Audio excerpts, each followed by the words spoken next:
Donuts. Hello and welcome to the Dolls and Donuts podcast, episode 18. This month we have a little bit different episode for you guys. Robin is really busy moving into her new house, so she won't be joining us this month. Instead, we have a very special guest, my husband Matt, who will be co-hosting with me this time. This episode will be a little bit different in format. We won't have all of our usual segments, and it probably won't be quite as long, but we have plenty of good stuff to talk about. So why don't you say hi, Matt? Hi, Matt. I'm excited I get to be Robin today. It's something I've always wanted to do. Yeah, but you don't have the hair, so No, we'll get you a wig, and then I'll feel more like it's Robin. A few years I might be needing one anyway. So you might have, we've mentioned it before, but Matt did the guitar on our song, so you've heard him before. We mentioned him a bunch of times. It was an entertaining session. You know, you guys are like, play it like this and play it like that and make it sound like it's been, kissed by unicorns and God knows what else. Why don't you tell everybody, since they haven't officially met you, how you, well, of course, they've heard my vegan story, so it kind of intertwines, but why don't you tell everybody how you came to veganism? Sure. Under your influence, mainly. Whenever I met you, I grew up in Ireland, and in Ireland you eat, meat and potatoes, and that's pretty much it. I was lucky growing up. My mother's a phenomenal cook, and she still is a phenomenal cook, but now she cooks vegan stuff for us. So she's very versatile from that perspective. But again, I grew up eating, the typical meat and two veg, and veganism was not necessarily discussed in Ireland. Whenever I came to the States, I'd heard of vegetarianism. Whenever I met you, you were vegetarian. And I sort of I ate meat probably for the first year we were together. And I sort of gradually started phasing it out of my life. I think at one point I was pescatarian, but very rarely eating fish, and then I think, was it 5 years now? How many years were we vegan? Yeah. So about 5 years ago, I think I remember we watched that movie Forks Over Knives, and that's sort of fairly common for people to watch. The thing about that movie is it's really data driven. And I'm a fairly data-driven person, and I looked at it and watched it, and it was very logical, and the arguments were presented, and it made sense. So if you haven't seen it, I urge you to, go out and rent it or watch it on whatever streaming platform you have. But it was that kind of. I remember after that looking at you and saying, "Let's try this and see what happens." And it's actually for us, it's become. Besides being, a lifestyle and a way of living, it's fun. I mean, you go to a different city and you search out, whatever the vegan option is in any city. And I was thinking about this actually driving home in the car today. It really narrows down your options, because it's not like you wake up in Chicago and go, oh, I don't know what I'm going to have tonight. Do I want steak or do I want, Italian? Or with veganism, there's usually a lot less restaurants, there's less choice, but they're usually all really good. Yeah. I didn't care as much about food or what I was eating until I became vegan. It became a sport, and before it was just it tastes good. I ate it until I was full, passing out from potatoes or whatever. Yeah. And that was what food was. But I've always loved food. I grew up in a house, again, as I said, my mother's probably going to be listening to this. She's an amazing cook. But since I moved to California, I really got into food, and not even just that, but there's a place up, coffee as well. There's so many special vegan coffee places you can go to, Timeless, for example. Whereas back home, if you wanted a soy latte, they probably would have put soy sauce in it or something. I've talked extensively about how better Belfast is getting, so I've beat that drum. It's good to see. I love that place. There's a place called Raw Food Rebellion. Ashley probably mentioned their Caesar salad is amazing. Yeah, I've talked a lot about them, especially on the January. I would get on a plane and fly into Dublin and drive up to Belfast just to have that Caesar salad and then fly back. It's actually that good. You and your Caesar salad. Caesar salad Addict Anonymous. Well, anywhere I go, I have to try the vegan Caesar salad and the vegan mac and cheese. Those are the two things. Those are your two things, yeah. Staples, Okay. Well, now it's time for Ask Ashley. That's me. So I'm going to ask myself, what's going on with the animals lately? Can I not be Robin here and ask you? I've already done it. Okay, all right. That's okay. You just sit back and relax. Okay, so the first story is by Secret London, but secretldn.com. A giant vegan market is opening in London today, which I'm not sure when this came out, but so it's open already and looks glorious. So this market is opening in London, and it's I guess it's in Hackney. I'm supposing it's called the Hackney Downs Vegan Market, and it's going to be in London every third Saturday of each month, 11 a.m. to 5 p.m. And it's a venture between the Fat Gay Vegan and Eat Work Art. So I think this is kind of similar for those who live in the Bay Area, the San Francisco Bay Area, the Very Vegan Sundays they have in the city, which is kind of like taking a nosedive. But for a while, it was like the coolest thing. Like, It was amazing. It was really good for a while. But then when Hella Vegan Eats got their brick and mortar, there was less, it kind of lost its sparkle, and then other places stopped kind of coming. So it really wasn't worth the drive into the city for us.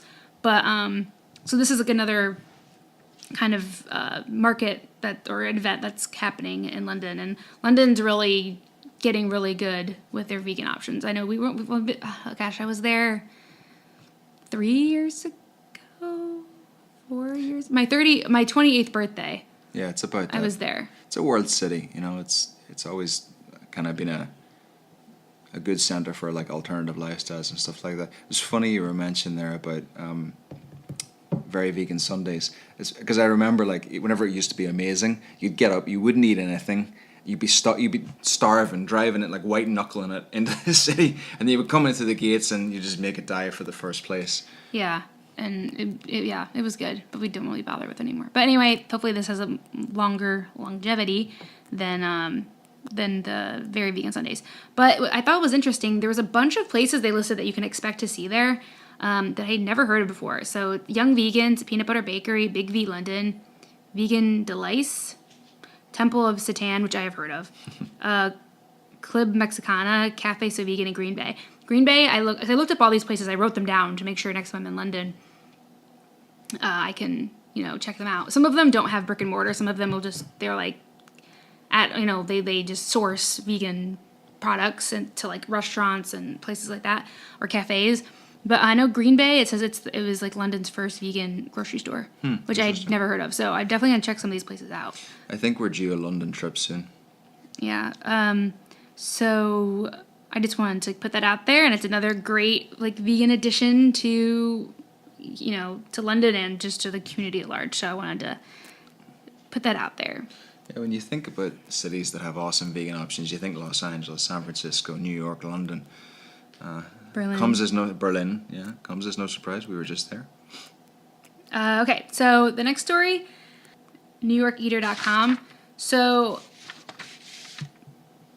the title is By Chloe Splits with Vegan Celebrity Founder Chloe Coscarelli. So sounds better than Irish accent, doesn't it? I think it's Italian, so I don't think it matters. Irish Italian. So we're actually going to talk about By Chloe later, but so By Chloe is an all vegan restaurant chain that they just opened one in Boston. They have one in LA. They have a few in New York City, I believe, and I think they're opening in a few more, like in the process already. But apparently, Chloe, who is a person that was the first vegan to win like a major like cooking show.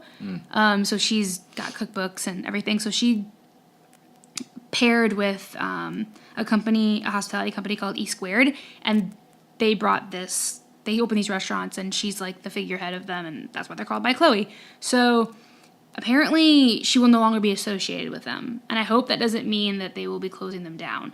So her name will probably be removed. They'll be renamed, I'm assuming, or they hope they will be closed down. I don't know what's going to happen. This is all kind of pending. So it says that she wants her names off the restaurants, and that she sued them in the summer of 2016, and alleged that CEO of E Squared, Jimmy Haber, threatened her when she said she didn't want to open non-vegan restaurants with her name in them. So I wonder I don't know if they wanted to turn By Chloe, offer meat at By Chloe, or open up another, version of another restaurant with her name and her being the figurehead as well, and it's selling meat, and she didn't want to do that. So I think that if that's true, it probably soured the relationship. So she's going to be removing her name from those restaurants, which is kind of sad. I hope it doesn't affect the food or the fact that it's open or anything like that. They can't close down, because then I won't be able to eat there anymore. I know. They should be thinking of me. I know. So we'll see what happens there, but By Chloe's a big deal right now, and it's pretty new. I mean, the one in LA is not even open a year, I don't think. It's really good. So we'll talk about what we had there and what we thought in a little bit, but I hope this doesn't cause it just to like close down. I hope not, because it was super, super good. Mm-hmm. Okay, the next story is from dailymail.co.uk, like great source of news. So SeaWorld to expand in China after investment deal. So SeaWorld at it again. So a Chinese real estate investment firm has announced it has become the largest stakeholder in SeaWorld. And the reason they've done this is because they intend to like really blow up SeaWorld in China. Develop theme parks in mainland China, Taiwan, Hong Kong, and Macau? Macau. Is that really what it is? Yeah, Macau. Macau. Where is it? You don't even know what it is? Oh, Macau. Okay. In Macau. So that's at least 1, 2, 3, 4. If they only open one in each area, like country there, that's like 4 new parks. So they bought a 21% stake in SeaWorld, which obviously Blackstone is the owner of, and they bought it at $23 per share. So they kind of like really saved SeaWorld, it looks like at this point, because SeaWorld was floundering so badly in their stock and attendance and everything. So as we know, China has very lax animal rights laws, or not even laws, beliefs, let's put it that way. Like, not many people care about animal rights there. There are people, for sure. There are good organizations doing good stuff there, and that's not to say there isn't. But as a country, they don't have great animal rights community or laws, even though there are people there that are really trying to change that. So, I don't think SeaWorld wouldn't have, even though SeaWorld has said that they definitely don't want to, they're not doing shows anymore, they're going to stop their breeding program. I don't know if this is going to change in China. I don't know. They've said this, but I don't know. I feel like these China parks are going to want the shows, they're going to want all the entertainment that SeaWorld got in trouble for in the first place. And of course, everybody's so delighted. SeaWorld's jumping for joy because they got all this money, and they've kind of like offloaded all this stock because now this it's Zonghong is the company. Now they own they're a majority shareholder of SeaWorld. So I'm curious to see where this goes, especially with the animal rights situation in China. So it's something to keep an eye on. Hopefully SeaWorld doesn't backpedal on their promises, and when they reach another country, I think they'll stick with it here because I don't think they could go back. But when they open in a country that doesn't have the backlash, I think, on animal rights that they've had here, we'll see what happens. But something to keep an eye on for sure. I always find your stuff really interesting. Like, besides being your husband, I'm also a listener to this thing. And I always learn something new from it. I actually get a chance to kind of peek behind the curtain here. I've got all your nice printed out notes, The most organized person I know would have to have printed out notes. But I always learn something interesting from each of your podcasts. Luckily, I try to get, this By Chloe thing just broke, so that's pretty new. But since we only record once a month, some of this stuff's old, quotation marks news. But luckily, there wasn't too many bad things happening. So I didn't have to get, some of it was, the London one was kind of fluff. But that's nice to have sometimes because you don't want all the bad stuff that's happening to animals. If it impacts my stomach, it's a disaster. Yeah. If By Chloe closes it. Well, the London thing, that was just kind of fluff. But yeah, the other two could, affect animals and vegans' tummies, which we don't like. So we're going to, I guess in replacement of Dinner at the Dollhouse, we're going to talk about what we ate in LA over our trip a couple weekends ago. So we tried a few new places because there's always a big list of new places that we just haven't gotten to yet or have opened since the last time we were there in LA. So, of course, we went back to Little Pine. Like, of course, we had brunch there. And while I've talked about this a million times, I had something new. And I had an addition to the thing I usually have. I had the poppy seed pancakes, which are always amazing. But I had a biscuit. And it came with, like, it wasn't like Earth Balance, which they also give you there when you ask for butter. But it was it was a buttery type of thing. And then it was definitely homemade jam on it. And I tell you, I love biscuits. I love them so much. And I just can't eat them all day, every day. I wish I could. But that was like the best biscuit ever. If you're debating getting the biscuit there, get it. It's so amazing. And with everything on it, it was so good. I want one right now. I had a little tiny bit of it, and I can vouch, based on the noises that were coming from the other side of the table, just how good it was. Yeah, and I was begrudgingly gave you that little morsel because I wanted it for myself. It's tiny, and you got my hand taken off? Yeah, It's just because I love you that I give you that little tiny little crumb of my biscuit. I love speaking of love, I love Los Angeles. It's such an amazing city. There's so many, like you said, I mean, every time you go down, I feel like it's almost strange to find a restaurant that doesn't have, that isn't a vegan restaurant down there these days, you know? Yeah, it's good. It's getting that way. But I just, like I said, Robin and I have talked about Little Pine to death, but I just wanted to throw in that little biscuit story because I give it 5 stars. And then now that, I may have mentioned it on the podcast before, I'm not sure, Little Pine is now offering afternoon tea on Sundays, I think between just 2 and 5. Impossible to get into. Absolutely impossible. I still haven't been able to get in. One of these days when Robin or I manage to get a reservation for afternoon tea there, we will tell you all about it. But if you live there, you can probably make a reservation pretty far out and still be able to enjoy it. And if you do, let us know how it is because it's hard to get in there. So the next place we tried is Van... This is a good vibe too. It's a good place for people watching. Yeah. So the next place we tried was Van Leeuwen. How do you say that? Leeuwen's? Van Leeuwen's. Van Leeuwen's ice cream. So this is a place that has it was a Was that the ice cream place? Yeah. That place was ridiculous. It was a truck. I think they still might have a truck, but now they're opening brick and mortars. It's based in Brooklyn originally, and now they have a bunch of brick and mortars in New York and LA. And it's not a vegan ice cream shop, but they have extensive, maybe like 5 or 6 vegan flavors. They had Pooh Bear. Well, it's not called Pooh Bear. Honeycomb. It's called. That's cute. Like if they called it Pooh Bear. There's a place where I grew up called Maud's, right? And my favorite ice cream when I was a kid used to be the honeycomb. It was called Pooh Bear, right? It was honeycomb. That's cute. And it was amazing. Phenomenal. And I hadn't had it for years and years and years. And I walked into that Van Leeuwen's place and I saw it and I went, I'm having that. Yeah. And I tried it and it was actually better than what I had. So I liked it a lot. They had all kinds of like chocolate. They had honeycomb. They had mint. They had like a caramelized banana type one, which was also, I really want to try that one. They had a lot of good flavors. It wasn't just like really basic flavors. They had some pretty,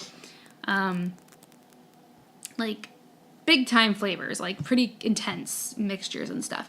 So, but we had to get the vegan. That's what they call it, and it's a big sundae. So you usually the options that it usually comes with is a chocolate and salted caramel, and we switched out the caramel for our mint, and then Matt got the honeycomb, and it has like Pooh Bear, aka Irish Pooh Bear, and it comes with the 2 ice cream scoops, chocolate sauce, like almonds.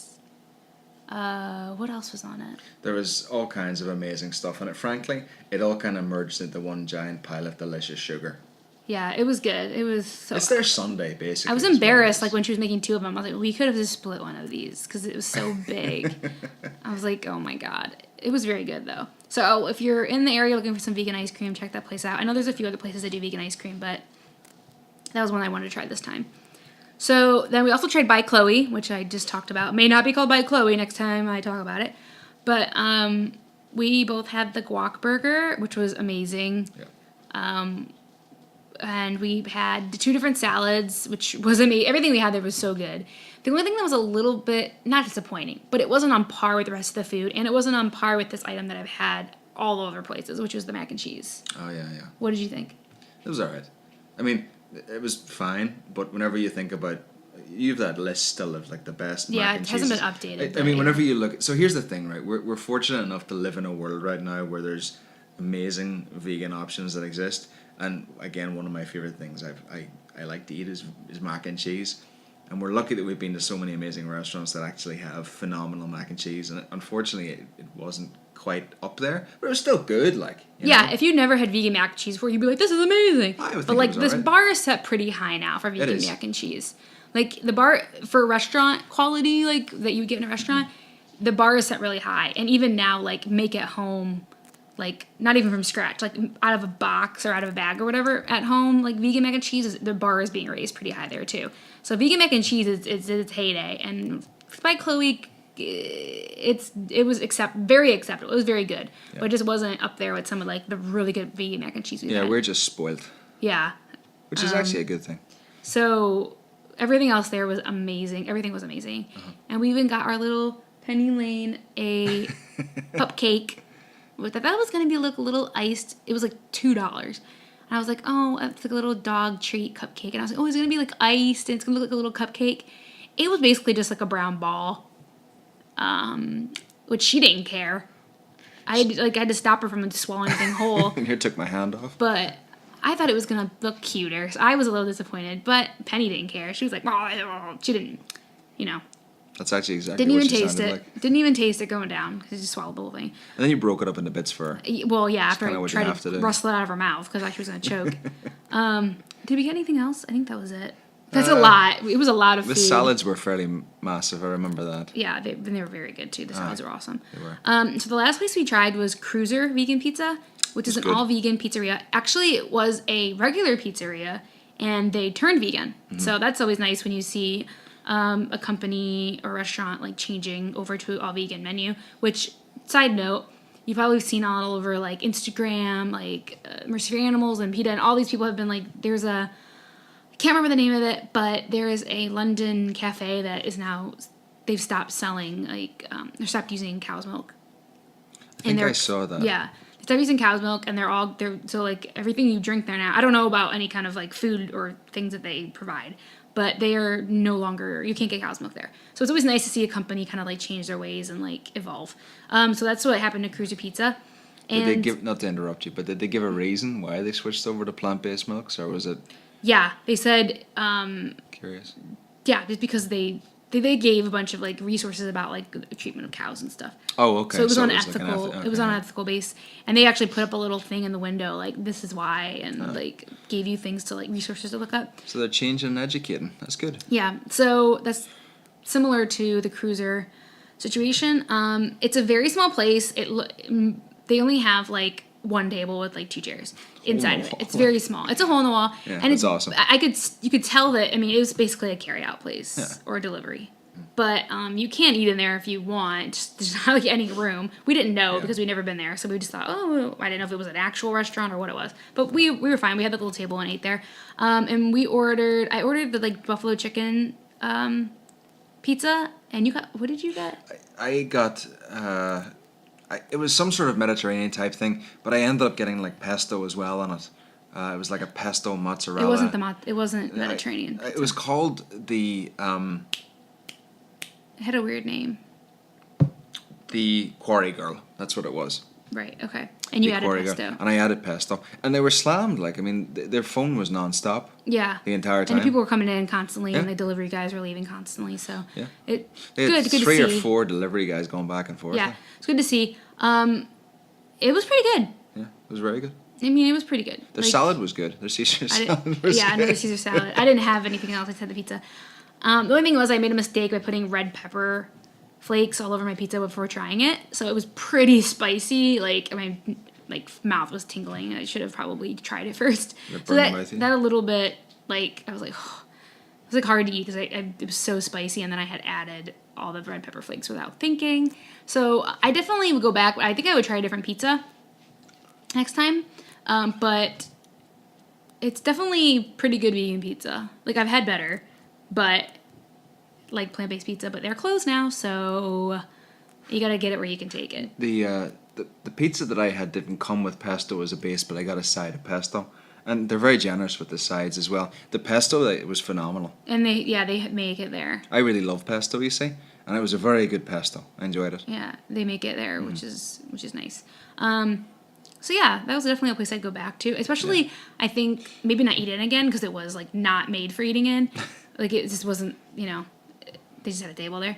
But I think if you're like want to go back to your hotel or whatever, your home, and you just don't want to stop something on the way, that's a perfect place. And you want pizza, that's a good place.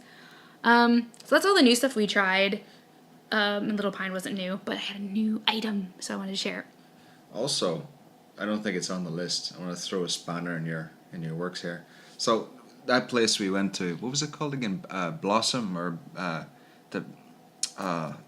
it's right beside the Beverly Center. What's it called? Pomegranate. Pomegranate. So Pomegranate actually has a cooler with all of these vegan sushi, like pre-made, pre-packed things, and they are really, really, really good. I believe that they said that they're in a partnership or a sister company or something with. They're owned by the same people. Shojin, the same. Yeah. So they had like. They have Shojin sushi there. Yeah. And you can tell by the names, like the names in Shojin, like Pirates of the Crunchy Roll. I love crunchy sushi rolls, and this place was like they just literally take it out of the refrigerator and it was great.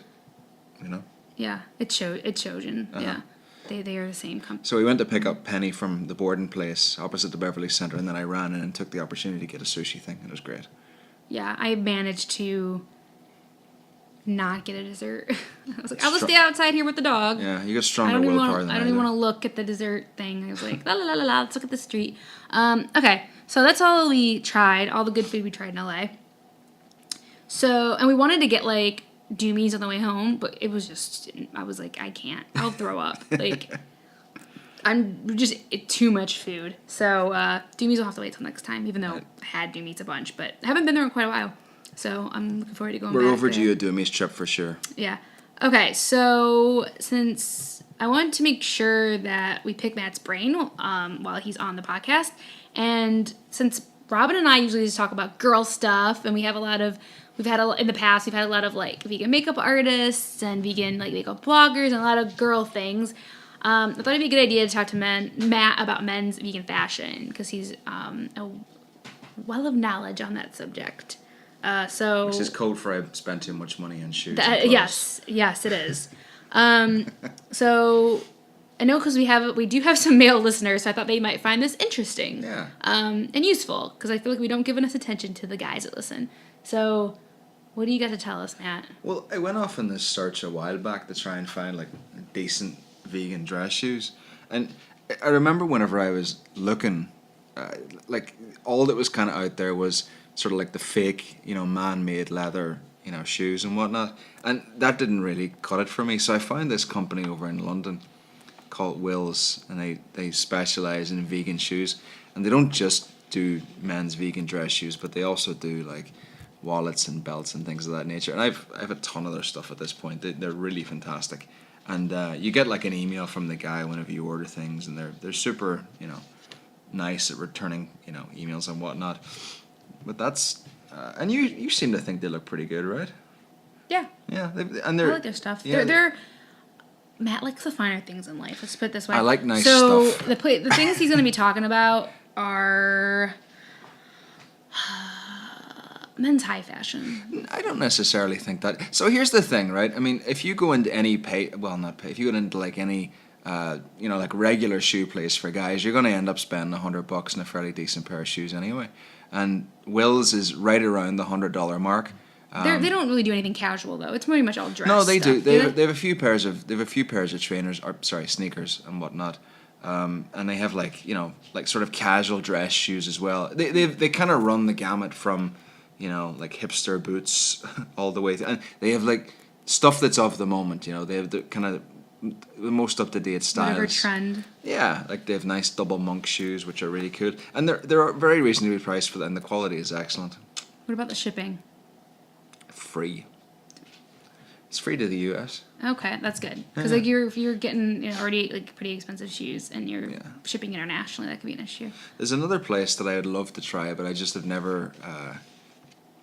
I've never summoned up the courage to ask you for me to hand over the money. There's a place called Brave Gentleman.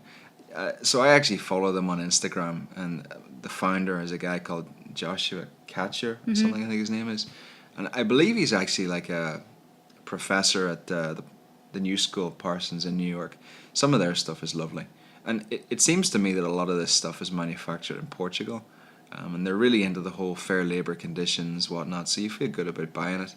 Their stuff's lovely, but it's pricey. Like the other one I found, well, this is kind of more of a actually, to go back over my original point, Wills doesn't just do shoes for men.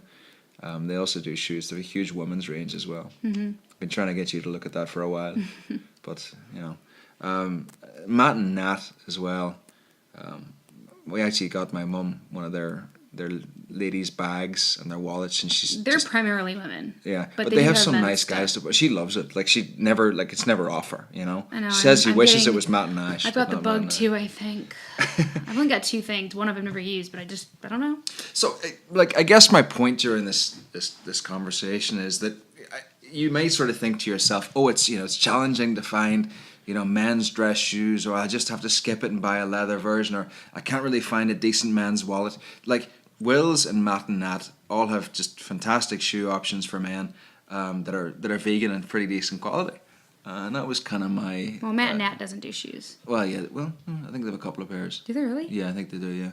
But that was my quandary whenever I first started, because you sort of think to yourself, well, I can't very well be following a vegan diet and, go out and buy these, just regular shoes off the shelf. You have to kind of think about... It extends... It really, truly is a lifestyle. It extends beyond just your food choices, Mm-hmm. And then I have a bit of a sneaker addiction. You're probably noticing a trend here, and I like shoes, but...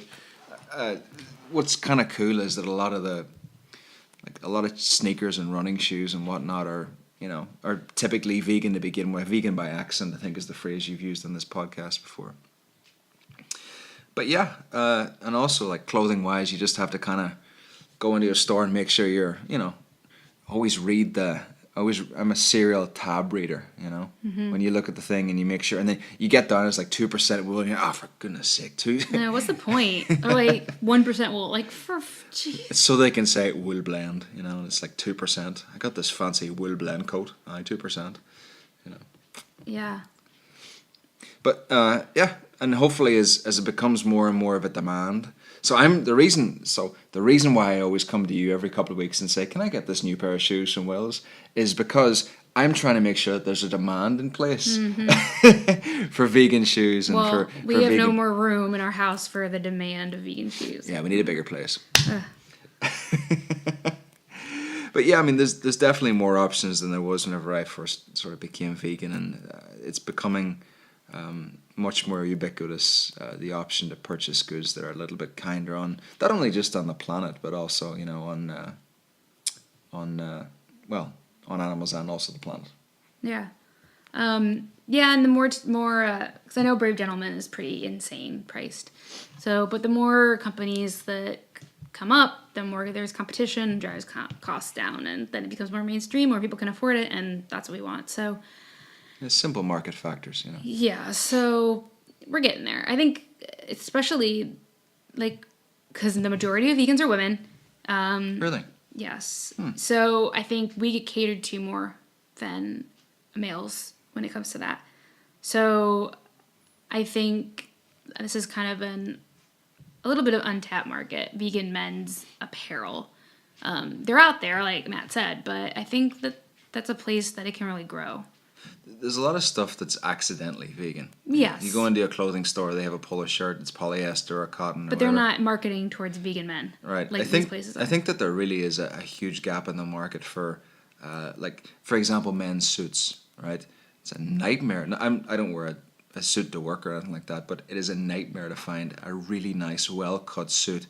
I mean, you could get a polyester one; it would sweat the back of you, but to get like a really nice men's suit is challenging. That's not made out of wool, Yeah, so there's plenty of room there to grow and get more options. So, we've seen a lot of areas blow up lately. So I think this one's still waiting for it. Do you think?